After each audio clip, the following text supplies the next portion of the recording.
Les autres vous donnent des opinions. Karima Brick et Rémi Villemur vous donnent une raison d'en avoir une. Alors, je suis content, les pires emplois de nos auditeurs, ça rentre au poste. Il y a quelqu'un qui dit « Ma pire job à 19 ans au pénitencier. » Ben oui, on travaille en prison. Il y a des emplois en prison. Nettoyage de draps et de linge d'un hôpital pour personnes âgées, contrat avec cet établissement. Pas chaud et odeur à 4H. Je pense que je les ai faites bien faites. Et pour finir, dans ma cellule après le travail, lol. Ben oui, c'est sûr, imagine-toi. Tu finis ta journée, puis tu rentres où? Tu rentres en prison parce que tu travailles en prison. Ouf.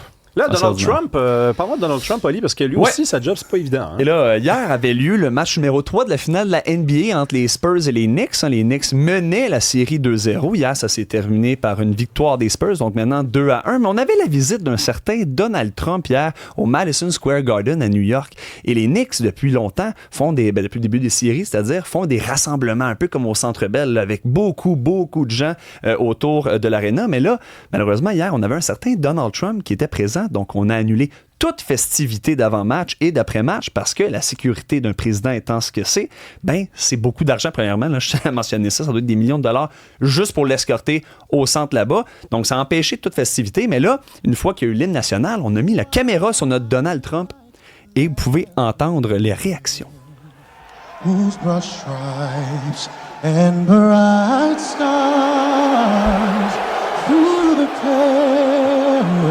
Et là, Donald Trump. Attends, je te pose la question, Rémi. Ouais. C'était des huées, ça. C'était des bouts, là. Je regarde, c'est la deuxième fois que je l'écoute. Puis la première fois, je n'ai entendu que des huées. Ah, c'est tout ça, des huées. Des huées. Je vois des huées. Peu importe. Mais la deuxième fois, j'ai l'impression qu'il y a un mélange des deux.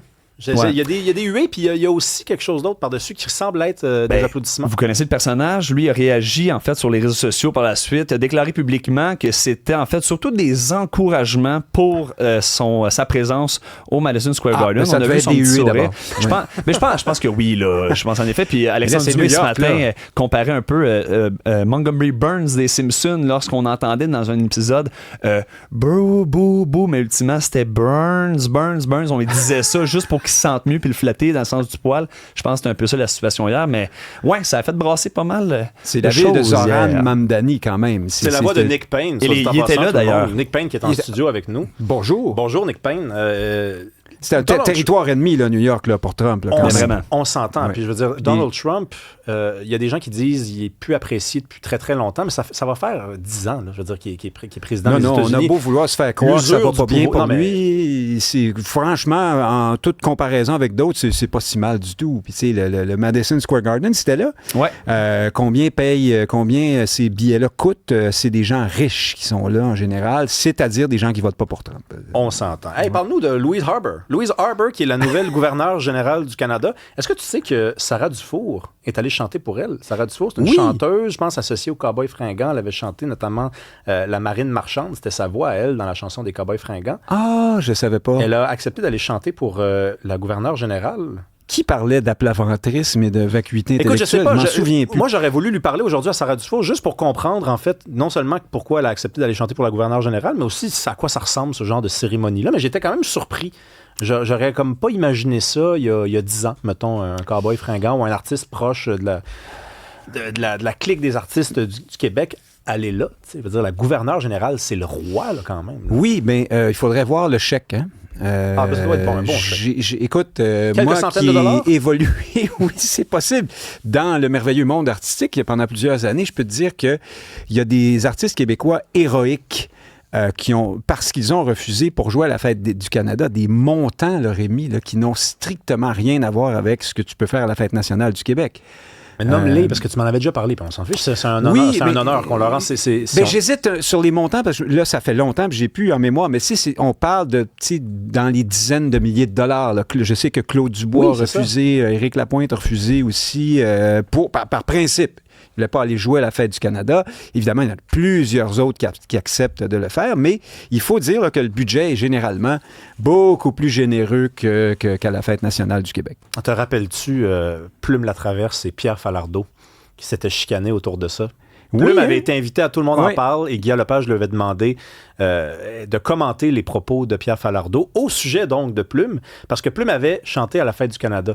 Puis je pense que Guy Lepage avait dit Pierre Falardeau te traite de gros trou de cul. Puis Plume Latraverse avait dit dis-lui de manger de la marde. Ouais. C'était très constructif. Mais l'argument de Plume, c'était on envoie de l'argent à Ottawa. Oui. Aussi bien en récupérer une partie. Non, mais j'aime tellement Plume Latraverse, là, j'haïs ça. Mais le chèque.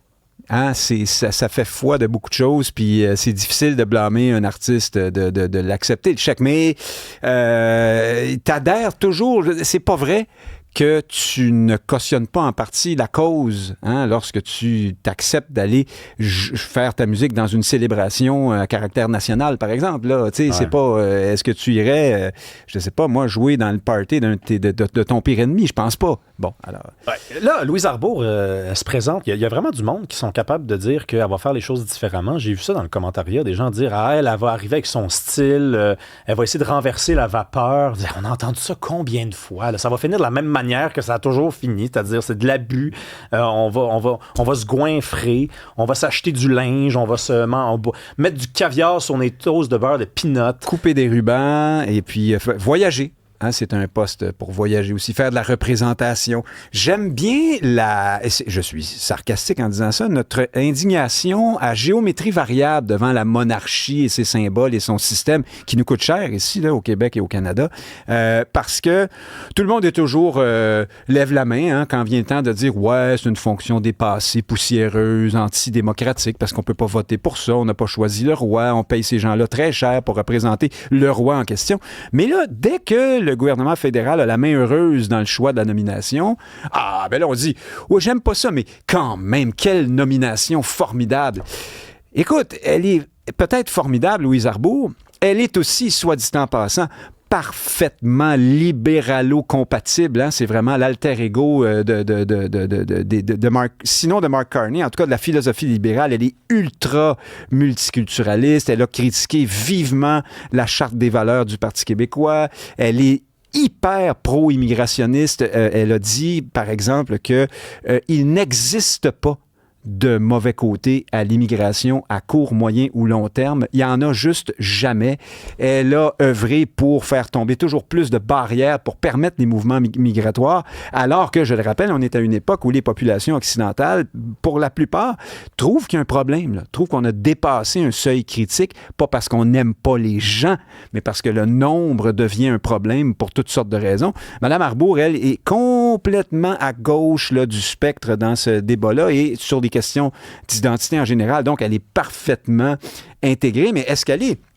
Donc, est-ce qu'elle doit être exemptée aussi de toute critique? Louise Arbour, c'est comme une marque de commerce qui amène la célébration obligatoire. Ah ben, Louise Arbour, c'est formidable. C'est tellement obligatoire que même quand on la nomme gouverneur général du Canada, on est obligé de trouver ça formidable aussi. Ben, moi, je regrette, mais je trouve ça triste. Et pour moi, une personne qui accepte d'occuper ce genre de fonction, on parlait de ceux qui acceptent le chèque pour jouer à la fête du Canada tout à l'heure, moi, personnellement, c'est un point négatif à son dossier. Je perds un petit peu d'estime. Je suis content de t'entendre dire ça parce que moi, comme je te dis, j'ai entendu toutes sortes de gens. Écoutez, j'ai même entendu du monde dire qu'elle avait tellement eu une grande carrière, un parcours impressionnant que là, elle nous faisait ce cadeau de s'offrir à nous comme ça dans la fonction. Comment ça, ce cadeau? C'est le cadeau, c'est nous qui lui faisons. C'est une job payée à 400 000 $ par année avec une pension à vie. À vie? Et pour ton veuf. Oui, pour le C'est-à-dire que toi, si tu t'en vas, là, je ne lui souhaite aucun malheur, le veuf, il a une pension lui aussi à vie, un compte de dépenses, il y a de l'argent pour s'acheter du linge. Elle, lui, c'est le gros lot. C'est pas un cadeau qu'elle nous fait, elle nous vole. Et pour rien. C'est parce que ça sert à rien. C'est ça le fond de la question. T'es dur. Oui, je sais, ça donne de l'espoir à des gens. Mais bon, on va aller aussi pleurer sur le sort des communautés autochtones. C'est une sorte de soupape. Hein? Ça sert aussi à exorciser tous les travers du Canada. Là, je parle pas comme Québécois quand je dis ça. C'est sa fonction. Là. Pour nous permettre de ventiler. Dire, oui, c'est vrai, on a des bons sentiments.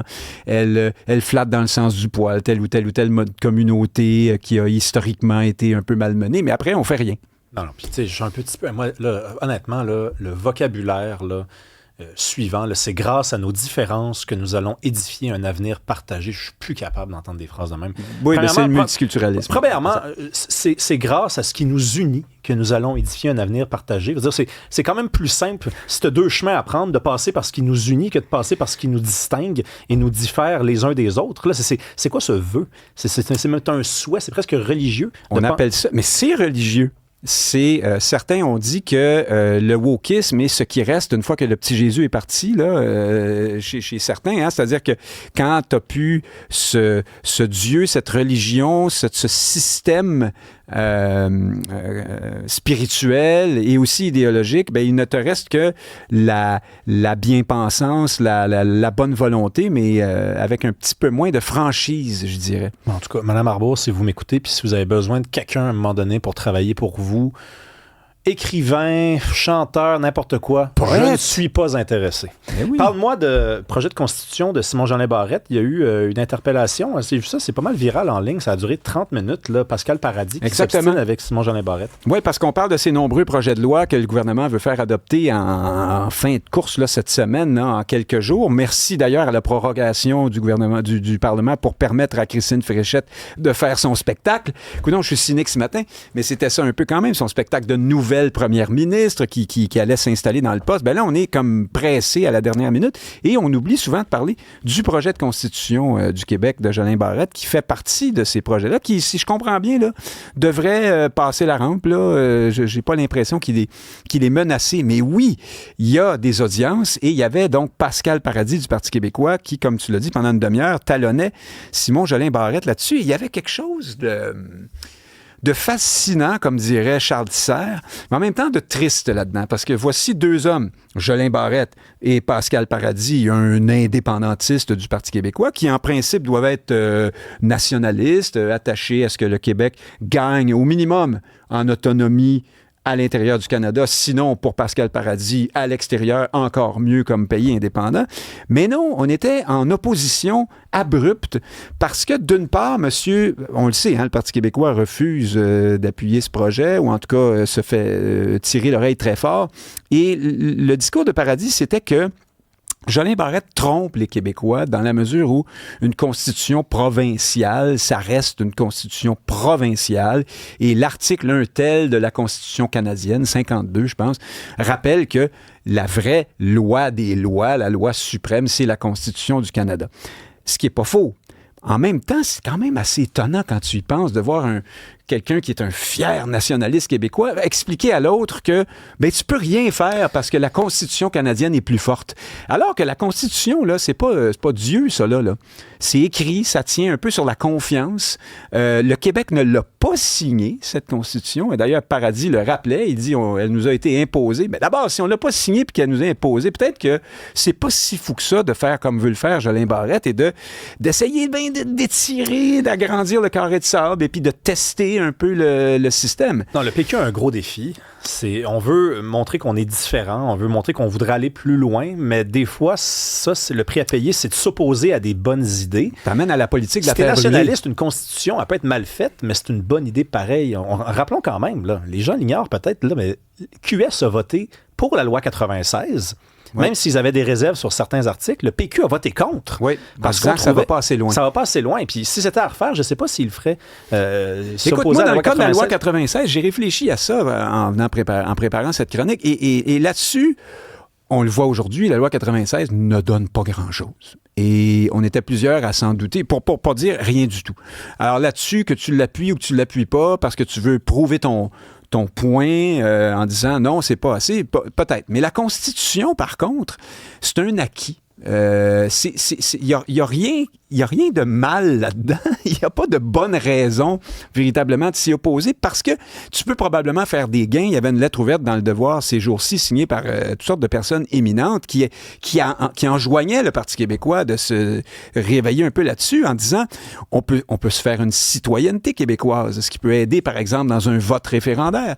La Constitution prévoit un conseil constitutionnel qui va pouvoir émettre un avis juridique. C'est fort ça lorsqu'il y aura par exemple, que le fédéral transgressera les champs de compétences du Québec ou refusera peut-être de reconnaître le 50% plus 1 en temps, si jamais le fameux référendum arrive. Donc, c'est pas vrai que c'est parfaitement inutile, puis d'autant plus que se doter d'une vraie constitution en bonne et due forme, là, qui rassemble tous les documents importants, la Charte des droits et libertés québécoises et le reste, et la loi 21 aussi, c'est un geste qui affirme la spécificité québécoise, même s'il y a tous les défauts du monde, en particulier celui de n'être qu'une constitution provinciale aux yeux des indépendantistes. Nick, pour les auditeurs, peux-tu juste rappeler la loi 96, avec quel but précisément? Oui, c'est le renforcement, dans le fond, de la loi 101, de la Charte de la langue française. Donc, il s'agissait de la mettre à jour, de boucher des trous qui s'étaient créés au fil des années, ou encore parce qu'on a constaté que dans tel ou tel secteur, on avait peut-être échappé un bout, mais c'est une loi qui est faite de plein de toutes petites mesures. On ajuste, on donne un petit coup de vis ici, un petit coup de boulon là, on desserre ici, on resserre là. Puis finalement, selon le commissaire à la langue française qui publiait son rapport tout récemment, les résultats sont pas là. C'est-à-dire que le français recule assez fortement dans tous les indicateurs possibles et imaginables. Donc, c'est bien obligé de constater que ça marche moyen, là. La CAQ a nommé quelqu'un la bonne personne pour nous dire que ça allait mal, pour dire c'est nous qui avons nommé la personne, qui avons eu le courage politique de nommer la personne pour nous dire que ça allait mal. Mais, mais le vrai courage, ça aurait été d'écouter la personne que tu as engagée. C'est une autre histoire. À demain, Nick Payne. Salut.